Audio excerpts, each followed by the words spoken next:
National command and operation centre ने booster vaccine के लिए पूरी गाइडलाइंस जारी कर दी हैं। एनसीओसी के मुताबिक मुल्क में जारी इंसदाद कोरोना वैक्सीन मुहिम में जो तरजीह है वो गैर वैक्सीन शुदा अफराद हैं, लेकिन लिहाजा जो गैर वैक्सीन शुदा तमाम अहले अफराद हैं उनको वैक्सीन भी लगाई जाएगी। और एनसीओसी का ये भी कहना है कि मखसूस उम्र के अफराद के लिए जो बूस्टर वैक्सीन है उसकी ज़रूरत को मद्देनज़र रखा गया है, जिसमें 50 साल से ज़्यादा उम्र के अफराद को वैक्सीन बूस्टर लगाया जाएगा जबकि हेल्थ वर्कर्स को भी ये बूस्टर वैक्सीन लगाई जाएगी।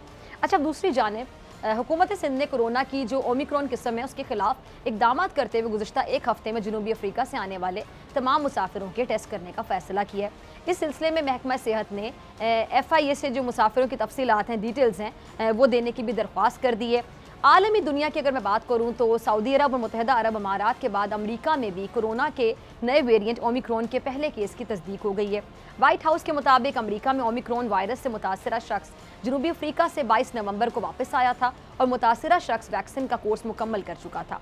दूसरी जानिब पड़ोसी मुल्क भारत की रियासत कर्नाटक में 2 अफराद में कोरोना के नए वेरिएंट ओमिक्रॉन की तस्दीक हुई है। भारतीय वजारत सेहत के मुताबिक 46 और 66 साल शख्स में ओमिक्रॉन की तस्दीक हुई है, जबकि दोनों अफराद के साथ राब्ते में रहने वाले लोगों के भी टेस्ट किए जाएंगे। इस पर बात के साथ मौजूद मेहमान मौजूद हैं, किसी तारुफ के मोहताज नहीं, chairman corona task force doctor Ataur Rahman साहब। डॉक्टर साहब बहुत शुक्रिया वक्त देने के लिए। डॉक्टर साहब, ओमिक्रॉन के हवाले से आप लोगों के पास अब तक क्या डिटेल्स हैं, मालूमात हैं? ये जो नया वेरिएंट है ये कितना ख़तरनाक है और इसके असरात के बारे में क्या तफसील अभी तक सामने आई हैं? जी, बिस्मिल्लाहिर्रहमानिर्रहीम। शुक्रिया। बात यह है कि ये जितने अभी तक वेरिएंट्स आए हैं, अल्फ़ा, बीटा, एप्सिलॉन, डेल्टा वगैरह, उनमें सबसे ज़्यादा ख़तरनाक ये वाला वेरिएंट है और उसकी 5 वजूहात हैं। नंबर 1, जिस तरीके से ये इंसानी खलिए में दाखिल होता है वो जो फुटबॉल नुमा सा होता है, इस पर कांटे कांटे लगे होते हैं, तो वहाँ तब्दीलियाँ आ गई हैं जिसकी वजह से आसानी से दाखिल हो रहा है।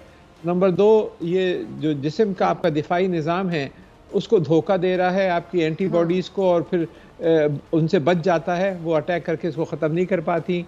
तीसरे, इसका फैलाव बहुत ज़्यादा है, बहुत जल्दी फैलता है।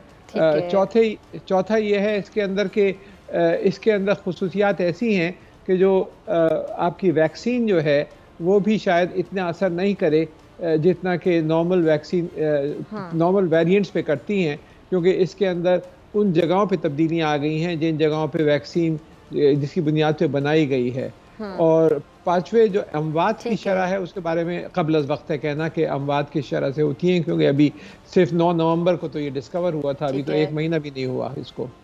ठीक है, तो बहुत खतरनाक है ये। डॉक्टर साहब, ऐसी भी इतलात सामने आई थी कि ये खतरनाक है, लेकिन ऐसी इतलात भी आई थी कि जिन लोगों में ये वेरिएंट पाया गया है या जिनको ओमिक्रॉन वायरस हुआ है तो वो सेहतयाब हो गए, घर में ही, उनको हॉस्पिटल भी नहीं जाना पड़ा। ऐसी भी खबरें आई हैं। बहुत कम तादाद है लोगों की, जब तक कि कई 100 या 1000 लोग, जब तक ये 1000 से ज़्यादा मुब्तला ना हो, 2-4 की बुनियाद पे कोई कहना बहुत मुश्किल है कि कितना सेवेरिटी कितनी है। लेकिन ये उम्मीद की जा सकती है कि इतनी सेवेरिटी ना हो, लेकिन अभी कबल अज़ वक्त है। इसका तकरीबन 3-4 हफ्ते में जब ये ज़रा फैल जाएगा और जब ज़्यादा मरीज सामने आएंगे और फिर उनकी कंडीशन सामने होगी, फिर जाके कह सकते हैं कि अमवात की शरह क्या है। 10-20 केसेस की बुनियाद पर ये कंक्लूड करना कबल अज़ वक्त होगा अभी। ठीक है। अच्छा डॉक्टर साहब, अभी से भारत तक के पहुंच गया ओमिक्रॉन और हमने देखा कि अगर भारत तक पहुंच गया तो जाहिर बात है पाकिस्तान में भी इस वायरस के आने का खतरा बढ़ गया होगा। जी नहीं, खतरा बढ़ नहीं गया होगा, पाकिस्तान में मौजूद होगा, हर बड़े शहर के अंदर मौजूद होगा। अभी हमको पता नहीं चला क्योंकि अभी तक, क्योंकि डिटेक्शन जो है वो जब आप इसको डिटेक्ट करेंगे इसके सिम्टम्स तो बहुत उससे मिलते जुलते होते हैं। तो ये वाला वायरस है, वो दूसरा वाला वेरिएंट है, जब तक कि इसकी बाकायदा टेस्टिंग नहीं होगी, जब इसका पता चलेगा तो कुछ दिन में आपके सामने आ जाएगा। 1-1, 2-2 केसेस पहले आने शुरू होंगे और फिर ये तादाद बढ़ती जाएगी, क्योंकि ये डेल्टा को दबा देगा और फिर ये ज़्यादातर छा जाएगा। उम्मीद है कि NCOC इसको ऊपर नज़र रखता है और कंट्रोल करता है, जैसे कि दूसरे वेरिएंट्स को किया है। लेकिन दुनिया में आप देखिएगा कि ओवरऑल तादाद जो बढ़ रही है पेशेंट्स की इस वक्त, उसमें ज़्यादातर किरदार इस वाले ही वेरिएंट का है, यूरोप में, अमेरिका में और दूसरी जगहों पर। ठीक है। अरे डॉक्टर साहब, हुकूमत ने जो बूस्टर वैक्सीन लगाने का ऐलान किया, ये बताएं जो बूस्टर खुराक है वो पहले से जो वैक्सीन लगी हुई है उसी कंपनी की लगाना ज़रूरी होगी? फॉर एग्जांपल किसी ने अगर फाइज़र लगवाई है वो फाइज़र ही लगवाएगा, किसी ने कोई और लगवाई है तो वही लगवाएगा, या अगर आपने कोई और वैक्सीन लगाई तो बूस्टर डोज किसी और वैक्सीन की भी लगवा सकते हैं? बूस्टर डोज आप किसी और वैक्सीन की भी लगा सकते हैं, ज़रूरी नहीं है कि वही वैक्सीन किसी भी कंपनी से लगवाएं, किसी भी कंपनी की लगवा सकते हैं। लेकिन अगर आपका 6 महीने मुकम्मल हो गए हैं 2 डोज के बाद तो फिर लगवाएं, वरना इसकी ज़रूरत नहीं होनी चाहिए। आपके अंदर इम्यूनिटी मौजूद होनी चाहिए। लेकिन आखिरी डोज लिए हुए 6 महीने या उससे ज़्यादा हो चुके हैं, आप ब्लड टेस्ट करके भी आप इसका चेक कर सकते हैं कि आपके अंदर किस हद तक एंटीबॉडीज़ हैं। वरना फिर आप 6 महीने हो गए तो उसके बाद आप बूस्टर डोज लगवा लें, और ज़रूर लगवाना चाहिए ताकि आपको प्रोटेक्शन रहे इस वाले वेरिएंट से। मतलब 6 महीने का गैप होना चाहिए सेकंड डोज के बाद अब बूस्टर डोज के दरमियान। जी हाँ, नॉर्मली 6 महीने का। अगर आपको ट्रैवल करना है, मजबूरी है, तो फिर आप जल्दी भी लगवा सकते हैं, लेकिन नॉर्मली 6 महीने उसके बाद लगवानी चाहिए।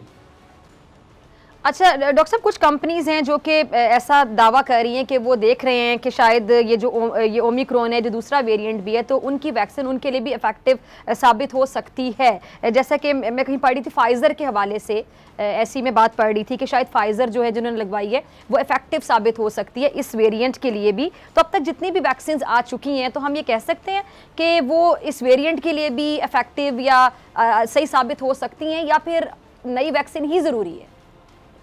नहीं, एक हद तक तो ये सारी जितनी वैक्सीन्स हैं वो सब अफादियत रखती हैं इस वाले वेरिएंट के खिलाफ भी, लेकिन उतने % इफेक्टिव नहीं होंगी। बिल्कुल, वायरस तो क्योंकि डॉक्टर साहब एक ही है ना, सिर्फ वो म्यूटेट हो रहा है, चेंज हो के आ रहा है, लेकिन वायरस तो एक ही है ना। जी हाँ, उसमें पहले वाले वेरिएंट्स के खिलाफ क्योंकि वो डेवलप हुई थी तो 80 या 90% इफेक्टिव थी। इसके खिलाफ शायद 40 या 50 या 60% इफेक्टिव हों, उतनी इफेक्टिव नहीं होंगी क्योंकि ये वेरिएंट तब्दील हो चुका है, लेकिन इफेक्टिव फिर भी एक हद तक जरूर होंगी ये वैक्सीन इस वाले के खिलाफ। ठीक है।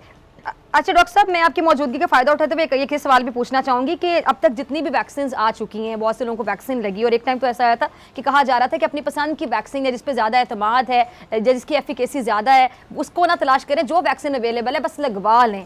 तो ये जो अभी तक जितनी भी वैक्सीन आई हैं, सबसे ज़्यादा इफेक्टिव वैक्सीन कौन सी कंसिडर हो रही हैं दुनिया भर में? बात यह कि हर जगह पे अपने अपने प्रेफरेंसेस हैं। अब जैसे यहाँ पे पाकिस्तान में सिनोफार्म या कैंसिनो बायो वगैरह चाइनीज वगैरह लगी हैं, ये बहुत इफेक्टिव रही हैं और बहुत बड़े पैमाने के ऊपर चाइना में और दूसरे ममालिक में देखा गया है, और ये कन्वेंशनल टेक्नोलॉजीज पर हैं। जो दूसरी जो वैक्सीन आ रही हैं जैसे मॉडर्ना है और दूसरी वैक्सीन हैं, ये नई टेक्नोलॉजीज के ऊपर हैं जिनके बारे में बहुत सारे सवालात भी बहुत से लोगों ने रेस किए हैं। तो मेरे ख्याल से तो जो पाकिस्तान में वैक्सीन आई हैं और लगाई गई हैं, यहाँ पे क्लिनिकल ट्रायल्स भी हुए हैं। कराची यूनिवर्सिटी में हमारे इदारे में भी क्लिनिकल ट्रायल सिनोफार्म के हुए हैं और बहुत इफेक्टिव पाई गई है। तो मेरे ख्याल से तो ये बहुत अच्छी वैक्सीन हैं जो कि इस वक्त पाकिस्तान में इस्तेमाल हो रही हैं। बहुत शुक्रिया डॉक्टर साहब आपके वक्त के लिए। सब्सक्राइब करें और बेल दबाएं ताकि कोई खबर रह न जाए।